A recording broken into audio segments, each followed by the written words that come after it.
Right, well, with that, I'm going to leave you in the best hands for the next 60 minutes with Marc Johnson and our amazing panelists. I won't steal any more thunder, but they're going to lead us through our CISO panel discussion, which will be focused around securing the future, CISO insights, and industry leaders discussing current cyber threats and strategic defense practices.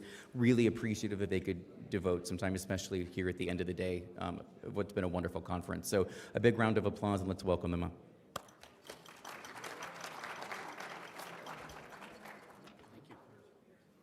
All right, a few ground rules. Going to try to keep this a little interactive. If we throw some insults at Rob, don't be offended. Nonetheless, if you have a question, raise your hand. We're going to try to get the microphone to you so everybody can hear, because there's plenty of people still virtually online that are listening as well, and we want them to be able to hear the questions and go from there. All right, I'm going to start off with the first one. I'm going to throw this at Ron. So we have a lot of threats emerging, coming at us every day. What are the most significant ones that you would like to call out? Most significant threats. Not being knowledgeable as to what is a threat, how that threat could impact you, your organization. There's a lot of misinformation about threats and risks. Is the cloud a threat? Is AI a threat? What do you think? It depends on how you use it, right? And that's often the answer. Is any attorneys in the room, by the way? If you are, that's the answer. It depends, as long as 42. Educating yourself. So that's really where I see the challenges are. I keep hearing the same tune over and over again. I have to say Groundhog Day, sorry, but we're reliving the same day over and over again. People start out with technology and cybersecurity, and then they come back. It's about understanding the business. So those who don't take the time to expand beyond their realms, I see it's not always the foreign nation state, although we do know that is a known threat. We are in cyber war. That has been declared by DHS, FBI. But let's do what's in our control, educate ourselves. I'm curious what the rest of the panelists think. I think one of the biggest threats is still your own employees making bad decisions, and so how we can't control everything outside of our borders, but what we can control is educating our people to make the best decisions that they can. So things that we do are we have annual end user training. We take kind of a controversial stance on it. It is required 100%. If you don't finish it, you lose your network access, and there is absolutely no exceptions to that. I got asked for an exception this year, and it was no. But you have to have support for that all the way to the top of the company as well. We also do phishing attacks, of course, and we've been able to ramp up our difficulty in those because people have learned and done the right thing along the way. And then we do, when people fail the phishing, we enroll them in additional training that's also required to maintain your security access. And then if you are one of the people that has to go through those trainings often, then you get even more training. So we don't want to be punitive, but we do want people to understand that the clicks they make really matter every day to the company. Excellent. So it's not a if a breach is going to happen, it's a when. So Melissa, how do we respond to that? What's great about an incident response plan to respond? What elements should we have in an incident response plan to respond to a breach? It's really hard to figure out what breach to respond to, so you have to keep your plans pretty generic. So what we focus on is who's going to be part of the conversation, whose roles do we need, and how do we prepare them. So we do tabletop exercises and all of that. So we have a list of things that we consider. We have a list of things that we need to check on when we think there's a breach or to ensure.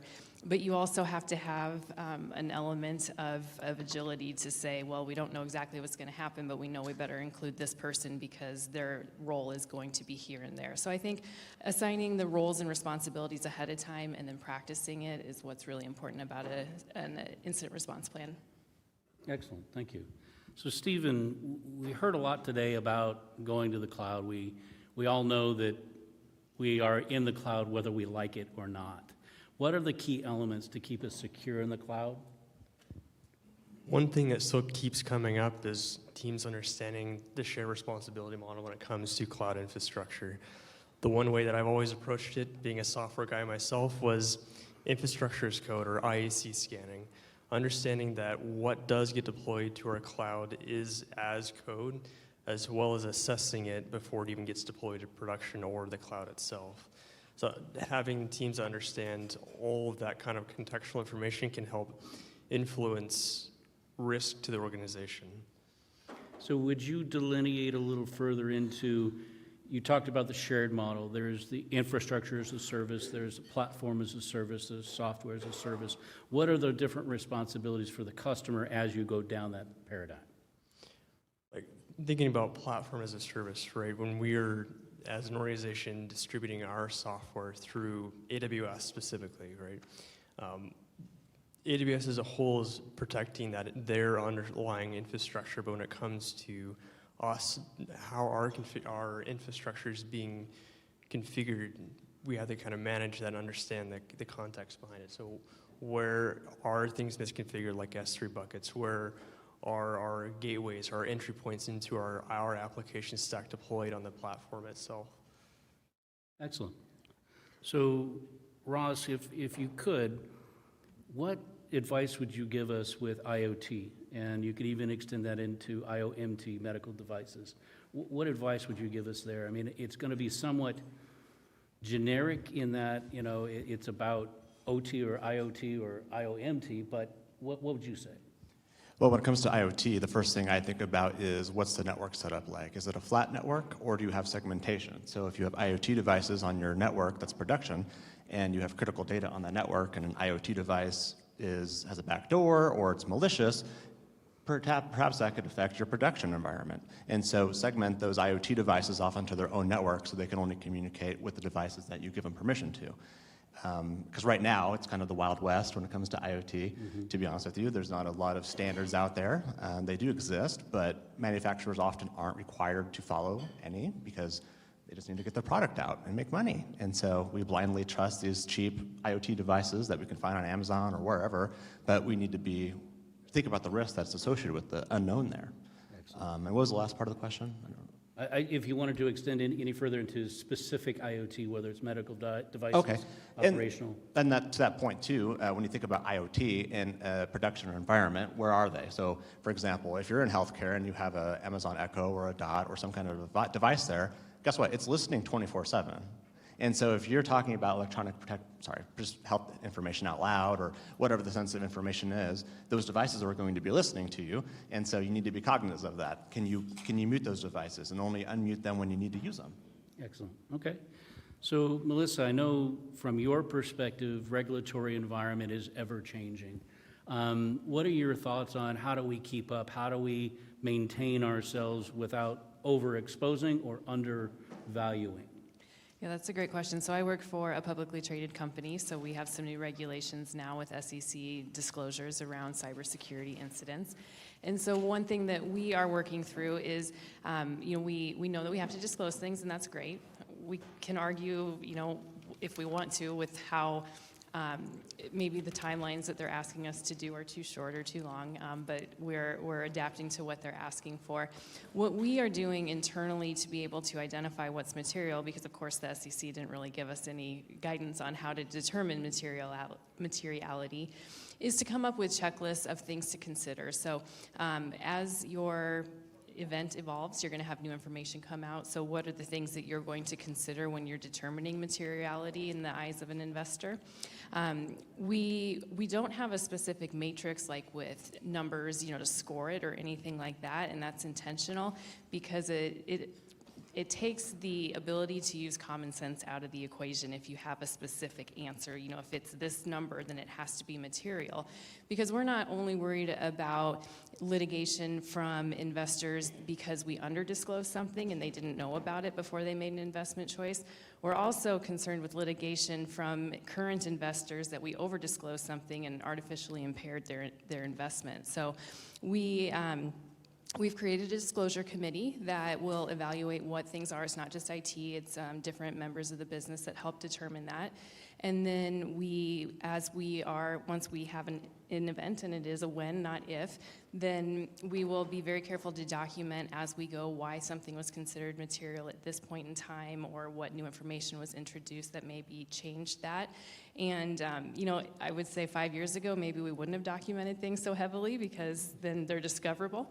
But we don't anticipate we're going to be able to maintain any privilege on these discussions anyhow, so we want to make it very clear what was discussed and why, so that even though others may not agree with our materiality discussion or decision, at least it's understood how we came to that in case we do have to get into the situation of litigation.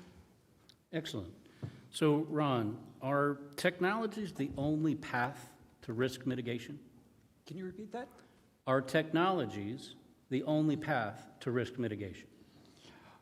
Are we solely reliant on technology now for our safety in this room? No. So why are we solely focused in the cyber IT realm? It is about people, process, and technology being an equilateral triangle. Bruce Schneier said a long time ago, if you think technology will solve your problems, you don't understand the technologies and you don't understand your problems. So it's understanding how technology can be used as a tool. We see too many organizations who listen to these wonderful vendors here, buy the solution, and then just expect it to magically work within the environment without spending time to learn how it should work, how it should be configured, how it should be maintained, how it interoperates with other technologies. And that's actually a trend we're seeing in 2024, more questions about interoperability between different types of environments. Jen Easterly, the head of CISO, actually put out this challenge to the vendor community that we need to begin holding them a little more accountable. Sorry to the vendors in the room, pretend they're not there. Holding them accountable for their products, asking those tough questions and being willing to answer those tough questions about the technology, understanding how you're going to use it, having the foresight too to think about how will we use it in a couple of years, particularly with the evolving standard landscape. Going back a little bit to the previous question, the wonderful thing about standards is there are so many to choose from. So bonus points if you know who said that. No? Grace Murray Hopper. So, luminary of computer science. So yes, invest in the human side as well as the technology side. Excellent, thank you. So as a follow-up, Stephen, that really begs the question, what about penetration testing? What should we be doing? Is it something we do annually? Is it something we do, I think, who was it? Somebody had said, do we test every hour on the hour if we're developing code? What should we be doing? The way I've addressed penetration testing within organizations is trying to do a scheduled penetration test annually or by major releases of the product itself. That gives the idea for engineering and security to say, hey, we've put some controls in place, we understand the code, its vulnerabilities, we understand the infrastructure and its vulnerabilities, but that major release of the software, that penetration test can tell us, did our controls work?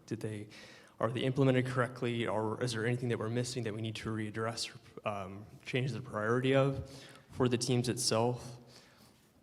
But trying to at least have one for major releases is what I've been trying to encourage teams to do. Excellent. So we talked a little bit today in some of the sessions about supply chain. Ross, I wanted to kind of dive in there with you. We've seen SolarWinds, we've seen Log4j, we've seen all those things, but there's also the different element of Change Healthcare, for instance, that was down recently, right? It wasn't necessarily somebody's technology SBOM, they were a service. So they were a third party. Talk a little bit about, the interconnected business-to-business aspect of what that supply chain is and how can we protect ourselves? Sure, that's a good question. You have to look about the vendors that you're utilizing and what is the service they're providing for your company. So if you're relying on a company to do infrastructure or platform as a service, right? Stephen talked about that a little bit ago, the shared responsibility model. And you don't have, for example, multi-region data centers, and there's a disaster. Well, all of a sudden you're going to be down because the vendor you're relying on hasn't done we haven't maybe paid them for that service to be more highly available, okay? And so you have to look at the relationship that your vendor's providing to you. Are they helping you process data for your customers? Well, if so, then make sure that are they doing what they're supposed to be doing, such as basic things to me, background checks. Are they doing the training that we're requiring of them, right?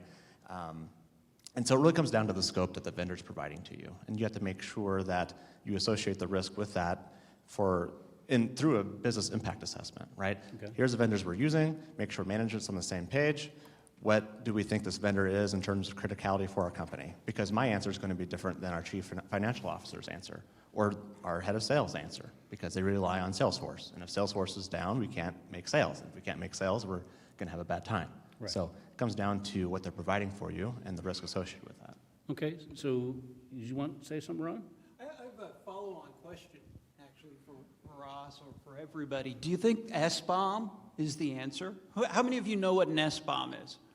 So if you don't, it's a software bill of materials, been around for a few years, started by NTIA, now CISA, and the idea is that there's a record about that software, because the concern is not only third-party, I see you laughing, Steve, so I'm going to be curious to hear your answer.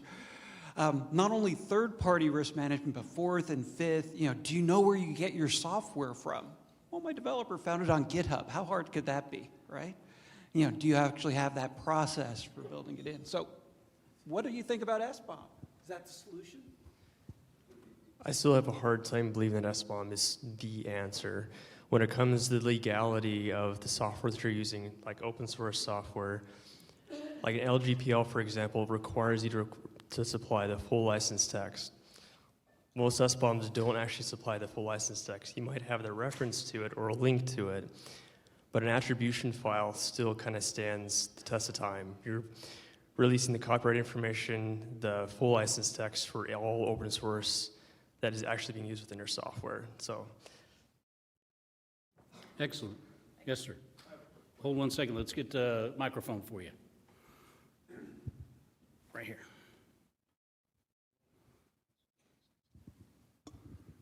I have a question. We've heard about shared responsibility, especially with cloud providers.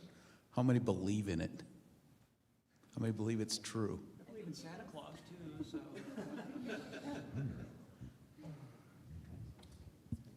Do we believe in what our vendors are saying? Is that what you're saying? My question, I guess, at the end of the day is, if they have let's say they're responsible for the infrastructure, AWS, it's a classic one. Something goes wrong. Are you still responsible or not? I guess it comes down to what is going wrong. Is it something in their hands, right? Do you have an SLA with them? Do they have that laid out? It's 100% on them, 100% within the contracts, it still goes down.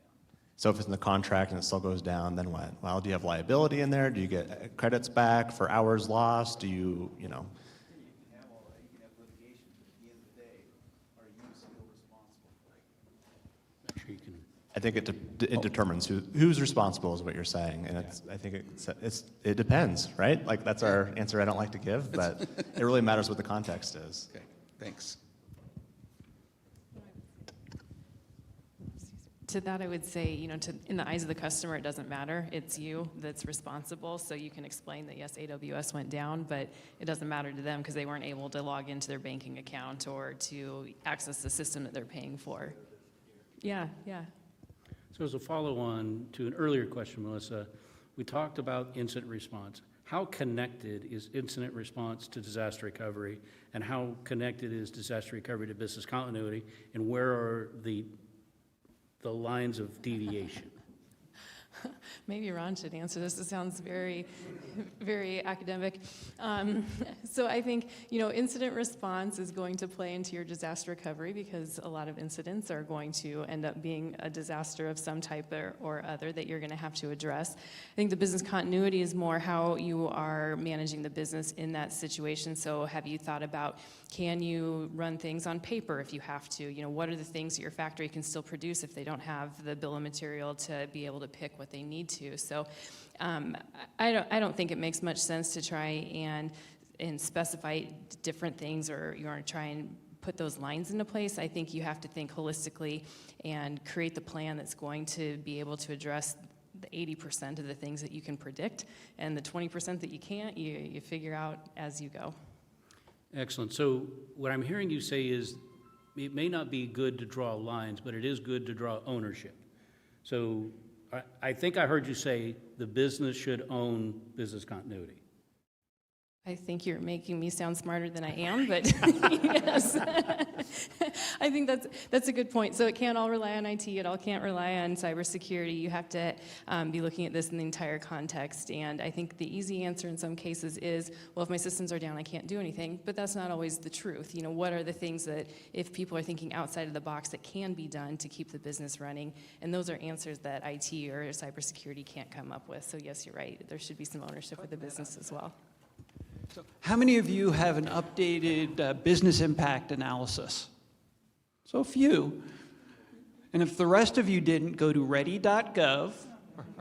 Our government actually does provide free templates, but that's why it's called a business impact analysis, not just a technology impact analysis. Why it's important to meet with the business counterparts. So I'm curious for the fellow panelists, how do we better interact with the business side of an organization? You know, because we keep saying you got to talk to the business. You know, they see us coming and they run the other way. So yeah. I'll start and let whomever else wants to go. First and foremost, I think it's our responsibility to understand the business we support. And in doing so, we have to talk the business language, and we have to understand that the business impact analysis is about process. It has nothing to do with technology. It's about understanding their functions and which come first. Then we as an IT, from a disaster recovery, can say, okay, here's how fast I can get back to you, RTO. Here's the data loss you're going to receive, RPO, right? And there may be differences between the service and the data. Email, perfect example. Do we really need email as a critical communication? Maybe. That may be how we do business internally and communicate that way. But do we need the inbox? Do we need all the data and the history there? Maybe not. So we need to think beyond that. But what I'm trying to advocate is, in IT, we can't make assumptions. I did an assessment way too many years ago where United Airlines had 55 mission-critical applications. When I mapped it to the actual business, there were 9 that actually overlapped both lists, because it was an assumption on the IT side, and the business side had said, oh, IT's driving it, good, we're okay. They didn't do their part. Just real fast, back to the business impact assessment or analysis. What I like to do is get leadership involved and say, walk through, at least for a vendor perspective, what we're relying on, and say, what happens if this is, from an unavailability standpoint, what if this is gone? What if it's only gone for an hour? What if it's 2 days? What if it's 7 days? And then their eyes start getting wide, and they're like, what do you mean if it's gone? Because they might not know that's a possibility, but it is, right? And so if you start asking those questions, they might realize, oh, we're relying on this service. Like I said, I bring up Salesforce a lot because it's a really important part of sales and B2B SaaS. And so without that, you can't make money. And so do you have some kind of redundancy there? Is Salesforce backing up your data, or do you have your own vendor who's backing up that data? What happens to the data if someone hits the wrong button, right? And so work with management and just bring that up and say, hey, what happens? And they'll give you they'll give you their perspective, right? And then we can meet in the middle ground and hopefully remediate that risk to make them more comfortable. Excellent. And maybe they'll actually give us resources to do it. So I'll open this up to anybody that wants to answer. Is there a recent incident response that you'd like to share or at least discuss? May not have been you, may have been somebody else that you know the specifics of. Who do we want to throw under the bus?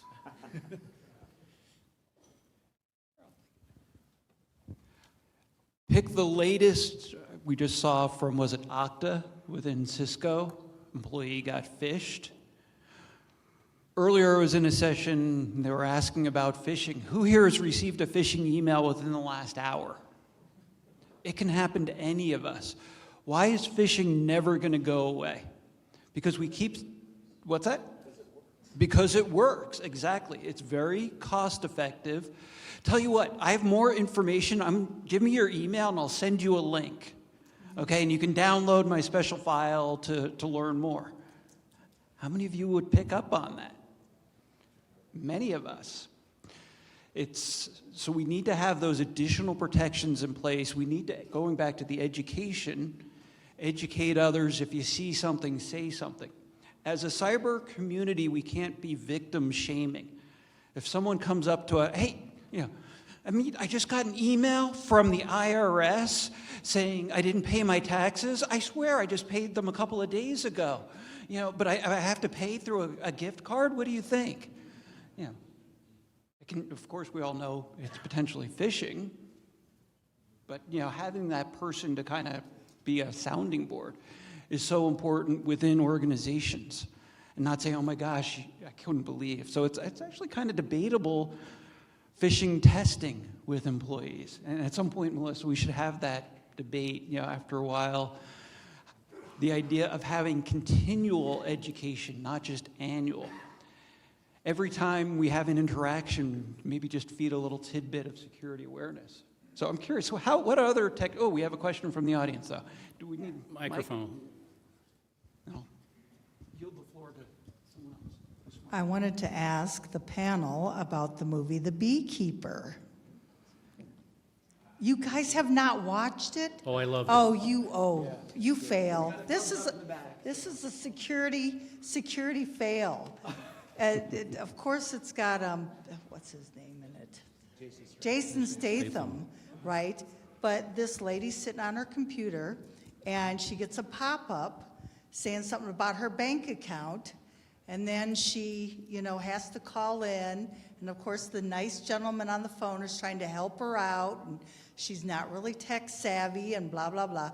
Needless to say, they scam her for all her money. Come to find out, it's a whole bunch of people sitting out there scamming older people for all their money, blah, blah, blah. But yes, you have to see The Beekeeper, because I got a phone call a few days later, supposedly from my bank, saying that I had charges from, like overseas charges, 1,000 for booking.com, and this much from that and that much from that.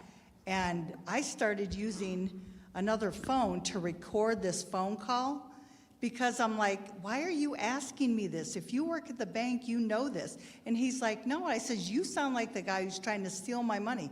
Come to find out, it was.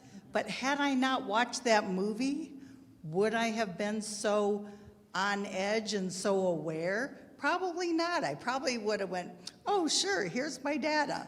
But after watching the Beekeeper movie, that was like, okay, now I'm very aware of everything. So a little paranoia is a good thing. Yeah, it's absolutely a good thing, and it's not just individuals. Think MGM. What happened? Somebody called into the service desk, right? Yeah. Quick question on phishing. Do you think we need to rethink our whole methodology? Because now with AI, the grammar, the language and everything is becoming much, much better, harder to identify. So what's your thoughts there?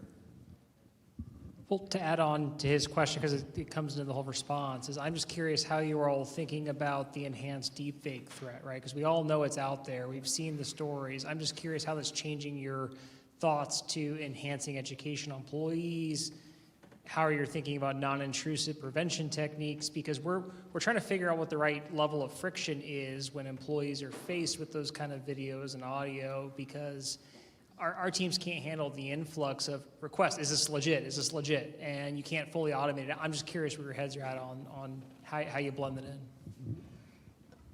I think for us, it's going to be a combination of additional training because, you can't use grammar anymore, and there's so much more frequent. And so that's one answer.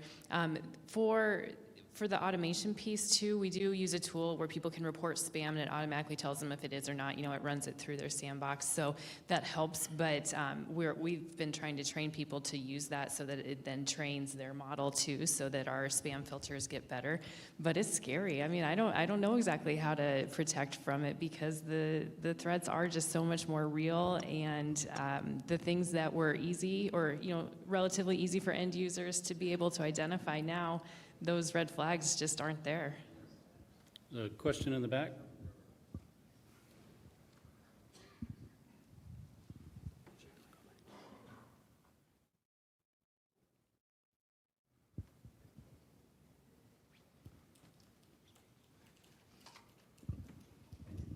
So kind of add on to that, though, I'm kind of curious.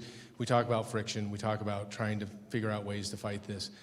But we also have, at least in my opinion, a problem when you start talking about certain segments of the population, especially the older population. The technology is passing them by so fast that they get tricked easy, and you can't keep throwing more things at them. So where do you find the balance, or how do you balance that out to help them be able to protect themselves without completely overwhelming them?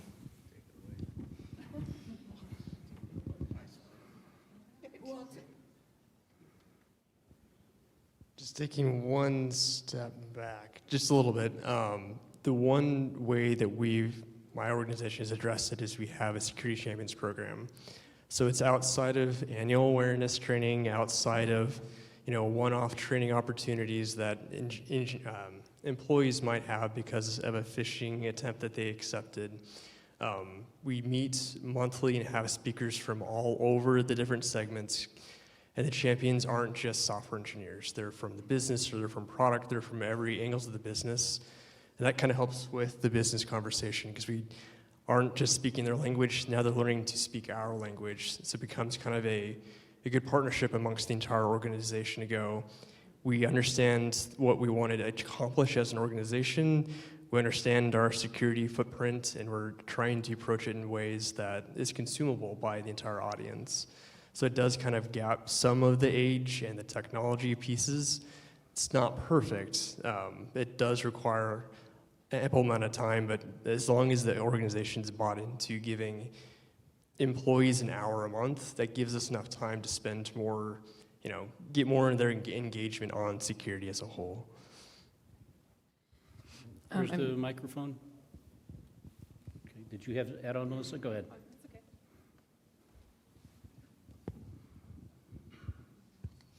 So I just wanted to ask, I know there's a theory out there that the improper grammar and the misspellings is intentional, as it helps to target folks who are less competent in responding to these types of things, and they can find someone who's more gullible to be able to actually get engaged in these circumstances. So do you think this is something that you're gonna see this technology used widespread, or is this gonna be more for specific spear phishing type attempts? That's a great question. I think it might kind of play into the other gentleman's question about an age divide too, because you could still keep the masses coming with the ones that are easier because you can find your targets more easily, and then have more of the spear phishing towards businesses or different generations or whatnot. So I think that's absolutely something that we could see. When we think about how we're training people, what we try and do too is, and I sound like the teacher here because I keep going back to training, but we try and have real bite-sized pieces of information and not just focused on what they're going to see at work, because yes, we care about work, but are there things that we should be educating different populations about so that they're not falling for these things at home? Because even if they fall for it at home, that's going to come into work because they're going to be busy trying to recover their identity or working through all the credit pieces that they may have to do. So small little pieces of information or examples of things that we can give people in a way that they can very quickly and easily consume, but maybe then tie back to things that they're seeing and not just related to so much to work, but to their full life. I think that is another thing that we can try and do. Exactly, Melissa. I was listening to the Cybersecurity Awareness Month last October from CISO, and one thing they mentioned is making security personal. How do you protect your kids? How do you protect your parents, older adults? Using those same concepts we can use at work. So we've been talking about the human element, but this is where I think technology can also help us. The detection could potentially be. We're going to begin to see more degree of certainty as we see a message. It'll come with 98% certain that this is a true message. You can take that 2% then and use the human filter with it. So that's where we see predictive analysis coming with technologies. Also with the segmentation as part of Zero Trust, where particular internal messaging networks will have certain telemetry associated with it as we look across the different Zero Trust pillars of identity, network, device, data, and application. Using all of that information, because if you're using the same device, the same application, you increase that degree of certainty. But what are other technology ways we can use to solve this problem? I'm going to throw that to Ross, because he hasn't talked in a while. I think that's a challenge from Bellevue to Doane. That's right. Well, something that's been in the back of my head when we were talking about phishing earlier and the issues with that and how do we verify, and you brought up MSG, someone calling the help desk to reset someone's password and then that's not the right person. So how do we trust but verify? What kind of controls do we need to add for those situations? I've seen, and this will slow down the business, so that might not be acceptable for your business, but I've seen some companies require you to go in person to change your password if you don't know what it is. The help desk won't do it over the phone because of deepfakes and because they can't verify who you are successfully. But maybe you can do it in such a way where you have, if you're going to launch a nuclear missile, a two-key prong situation where you have their manager come on maybe a Zoom call as well. Yeah. Okay? But of course, like I said in the presentation earlier today, there's deepfakes, so you have to be wary, but we can only, if it's a 2% risk left, then there you go. I'm not really sure if I'm answering your question, Ron, and I'm just rambling, so. Good Toastmasters answer. There you go. So I'll add to that to say that the executive team, I think, is very key in communicating. We all know that people have fallen for the, 25 million that was transferred because of the deepfakes and all that. The element of a CEO saying, I'm never going to call you and ask you to get me gift cards, right? Just that communication alone in and of itself is beneficial. Now, it doesn't address some of the older folks and their personal hygiene on, the internet and so forth. But that being said, just as we are taught to teach our families to protect themselves, we need to make sure that we do that in our own communities. And I know my wife's company hates me because now she flags every email as phishing.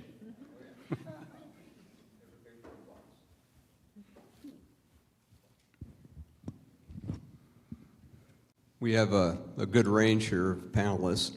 What's one thing that you've done in April that's improved cybersecurity for your organization or the world?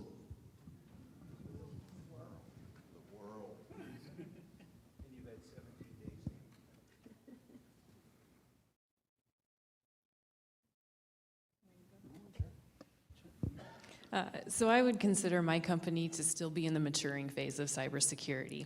And we did, first we aligned with one framework, speaking of several different frameworks. So we aligned with the CSF framework and we recently transitioned to NIST. So we did our self-assessment on each of the different categories and we've been measuring ourselves against that. But this month we're starting a third-party audit of that so we can see, are we being hard on ourselves, are we being easy on ourselves? And even more importantly, we're comparing to industry benchmarks and then we'll be able to better understand what are the things that we can realistically address and what are the things that maybe for a company like us aren't as important and we should deprioritize. I have a challenge for y'all. Do you know everyone in the room? Then meet someone new. Build a network and mentor each other. I'm part of multiple networks where we help mentor and grow that next generation. As I was talking with my friend Jennifer earlier, we both have this dream of someday retiring.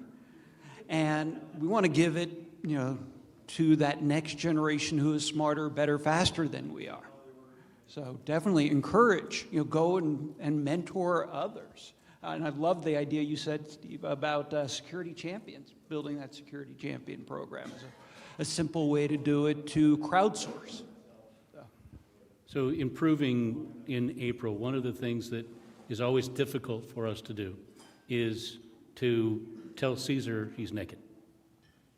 But the blunt honesty is where we learn, right? When we do those self-assessments, let's not muddy the waters and make it look better than it really is. Let's be honest. So that often, while it may not feel comfortable, is the best thing for the organization. I have a question, but I can be really loud. We just need to make sure online can hear you too. So how much of a risk is complacency in cybersecurity? Oh, none. I'd love to be mature enough to be complacent. We're still on the journey. We have to ask why. Why are organizations complacent? Yeah. Is it willful? Is it ignorance? Is it just, I don't have the time, I don't have the bandwidth, I don't have the money. You know, it's just looking for that path of least resistance. So I'm going to go academic for a moment, but there's a great paper called Security Should Be Invisible and Beautiful, trying to make it as seamless as possible. Can we have frictionless security, by the way? Who here would drive a frictionless car? Oh, Rob would, okay. You wouldn't go anywhere, would you? You have to have friction to move forward, but it's having the right amount. But how do we determine the right amount of friction with security? Challenge for my fellow panelists again.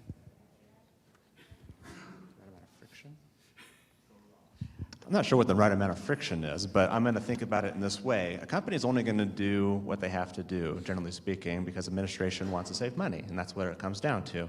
And so without some kind of regulation that has teeth, they're probably just going to do the bare minimum, okay? And so if you have to look at the relationship, what do? Are they business to consumer, so they have personally identifiable information from their data subjects that they have that use their service, or do they deal business with another business and they have confidential data that they have to protect? So what it comes down to is what data do they have access to and what fields are they in, and then that would determine the regulations that they have to follow, okay? So if they only have PII, they might just have to follow, you know, California Consumer Privacy Act or the California Privacy Rights Act, or, you know, if you saw my presentation earlier, there's, I don't know how many there are now, like 20-some states, maybe more, that have their own regulations, right? So it's not just California anymore. And so if a company has personal data, they need to do X, Y, and Z because of where they do business. So GDPR, for example, has a certain amount of teeth. I think you can get fined 20% of your income, something like that, if you have a breach. That might be made up. I don't remember the exact number. So anyway, it comes down to what regulations they're under and if they have to do something based upon their requirements from their customers, whether either that be business or consumer. So not a super straightforward answer or problem, I'd say. I would add, though, that it has to do with the position and the posture your organization wants to take. So you get to the board, you get to the CFO, you get to the people that are making those strategy decisions. How much are we willing to mitigate? How much are we willing to accept? Because you cannot mitigate everything. You're just not going to, right? But you need to understand, and there needs to be that understanding at the board level, because they've got responsibility to shareholders, whether it's private or public or wherever, right? And they need to communicate that posture and where they want to be with relative risk ratings. So I know it's kind of a wordy, long answer, but it really comes down to us in IT and security saying, okay, I get you. Here's my solution from a risk perspective. How much are you willing to accept? So I've got a cultural question for you now, since we've moved into the philosophical debates at this point. There's been a lot of discussion amongst the conversations today around responsibility. And some of those things we've talked about have been, if someone is responsible, you know, how is that going to be handled, things along those lines, but identifying that responsibility isn't necessarily going to prevent an incident. So the idea here would be, how do we move the corporate culture to accepting responsibility instead of assigning responsibility? 1 second answer. Who owns the headache? Ask that question. Whoever has the biggest headache is the one who you assign the responsibility to. Spaff's first theorem of security administration. Who here does not know what it is? I found like 50 people on LinkedIn. If you have responsibility for security, but you don't have the authority to enforce it, you're just there to take the blame when something goes wrong. If you're in that position, update your resume. So, hopefully that's helping to answer, but culture is a huge challenge. If you have not read it, I recommend the Security Culture Playbook by Kai Rohr and Perry Carpenter, one of the predominant books recently on culture. I guess I would say for culture too, I think it starts with your team. So in IT, of course, we have cybersecurity professionals, but we very quickly moved to cybersecurity is not just their job, it's everybody in IT's job, whether you're a system engineer, whether you're a database administrator, any of those, cybersecurity is all of our job. And then the next piece is how do we get it to the whole company where cybersecurity is everybody's job? And in my company, we're a manufacturing company, so we think of things like safety as being everybody's job because everybody needs to get home safe every day. And so we tweaked the wording just a little bit, and so we call it cyber safety because safety is something that people already could understand. And so we just need to keep introducing it into the conversations. And in safety, I work in the corporate office, so I don't have a lot of safety issues or incidents or risks. So when we have safety discussions at the corporate office, we try and incorporate more cybersecurity things into it, where on the plant floor, it's going to be much more around physical safety.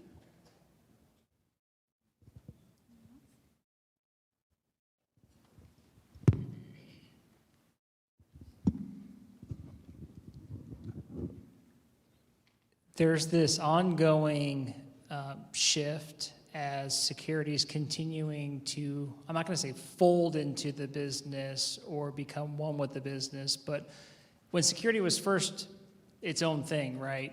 It became this siloed, independent entity and organizations. And then we had these conversations about partnering with the business, and then you started with shift left, and you started pushing it back into the business. So I'm just asking the panel where they are on that journey of consolidating and fully integrating security back to the business, and what does that mean for the CISO or the leader who's responsible for security, because you're going to be managing a team that's technically accountable and responsible for security, but equally not all of them will report to you. So I'm just curious how you're handling that shift, because I truly believe that's the future as we go to more security as code and security as a piece of the business. I'm just curious how you're handling that ongoing shift and when the market's going to finally pick up that momentum and steam. The way my team is building today is bringing in security experts that have some prior experience outside of security as well.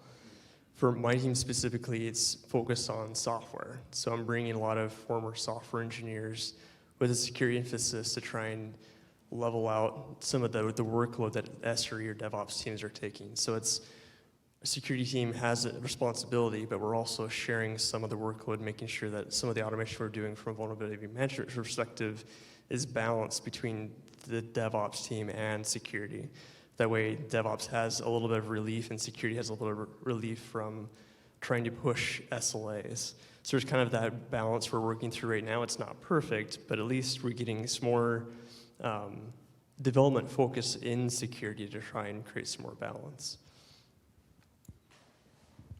My company is a little different because we're almost taking the opposite approach, where we were very decentralized at first in terms of technology, where different organizations within the company would buy their own software or do things. So we had really good cybersecurity practices in pockets, but not everywhere by any means. So we've consolidated as much as we can into IT so that we can get those processes in place and the good practices.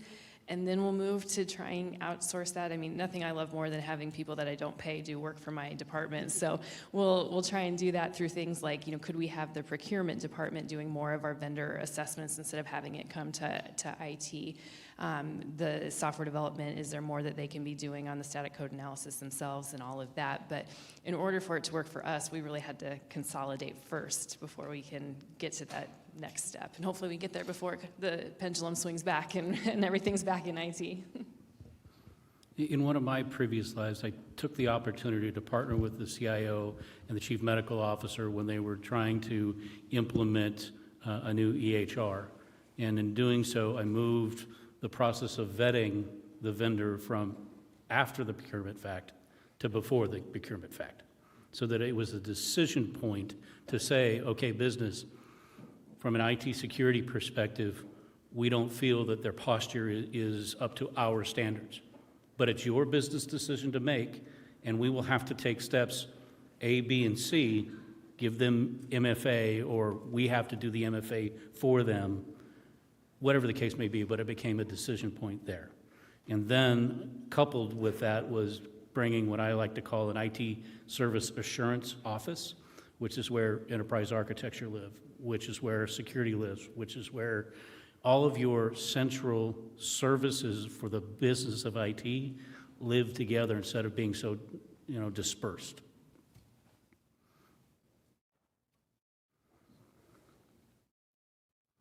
Any other questions?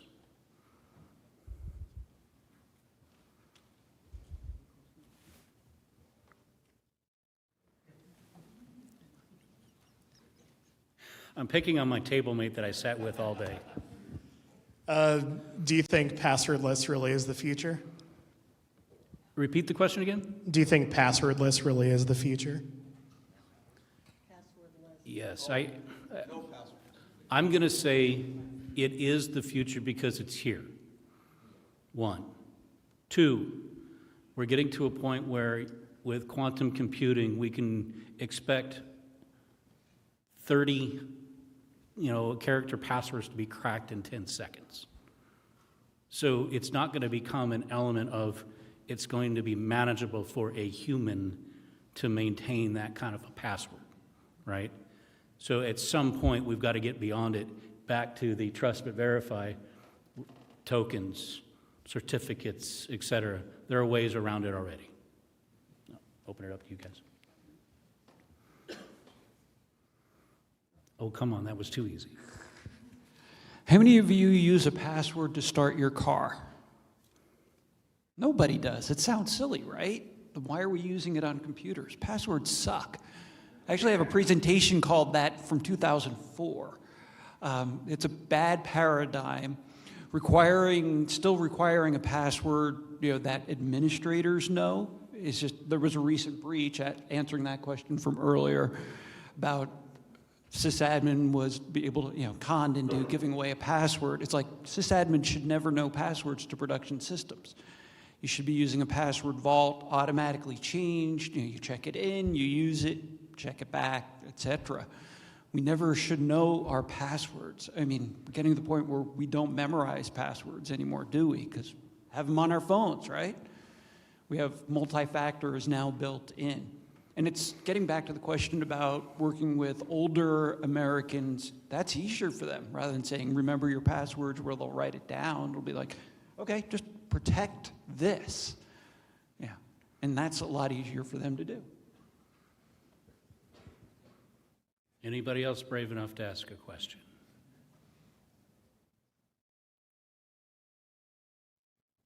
I think we're ready for that. Okay. I think that means everybody's ready to go drink. Yes. Oh. Ready for prizes. All right. So I will hand it back over. Thank you, everybody, for staying.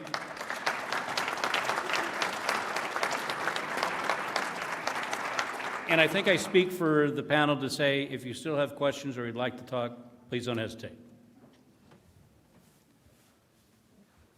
Thank you guys so much. Give them another round of applause. We really appreciate you guys taking time out of your day for us. They don't have to do this, they choose to.